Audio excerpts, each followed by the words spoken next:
Welcome to Asian Study Bud's course of politics for PG1. Today we will be talking about authoritarian side of the political compass.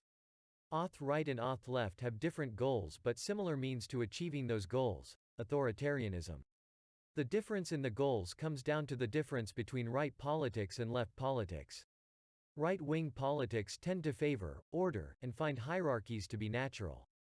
They are reactionary, and are skeptical of radical change and of the idea of equality being the natural state of things. Thus, the massive power of the state would be to uphold order and to keep these hierarchies in place. Nowadays, we associate right-wing as conservative, but more extreme far-right authoritarian politics could also be described as fascist, corporatist, or monarchist.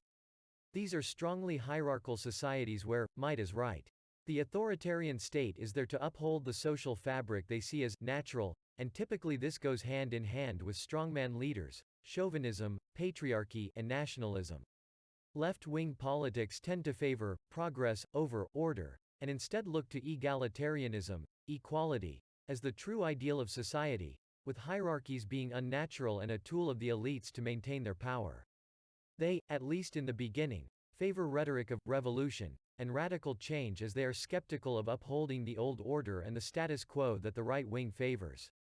So auth-left governments seek to achieve this ideal of progress and egalitarianism with the power of the state to enforce and maintain it. Authoritarian left politics manifests itself as communism, more specifically the Stalinist, Maoist, and North Korean Juche varieties. You can contrast this with lib-left and lib-right politics, which are the same yet reversed. Lib-left sees the state as the instrument of inequality and hierarchies, and looks for libertarian ideals in order to achieve equality as they see that as the natural state of humans. Lib-right on the other hand, sees the opposite, the state and big government as equalizing forces, which they want to minimize in order to let the natural hierarchies develop, which they see as true liberty and the correct society, where the smartest and most able would be allowed to rise, stay at top. They both favor a form of anarchism, except lib-right as anarchism that allows the mechanisms of capitalism to run unfettered and no government getting in the way, and lib-left as more of the primitivist hippie sort of anarchy where we'd all be equal and peachy if there were no government and elites.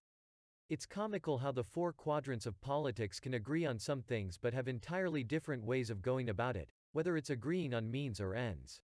To recap, auth-left and auth-right both only agree on the means to achieve their ends, total power for the state. Fascism and communism are often mentioned together, but despite both being authoritarian, they have entirely different ends and ideals that they wish to achieve. The fascist end goal and communist end goal are entirely different.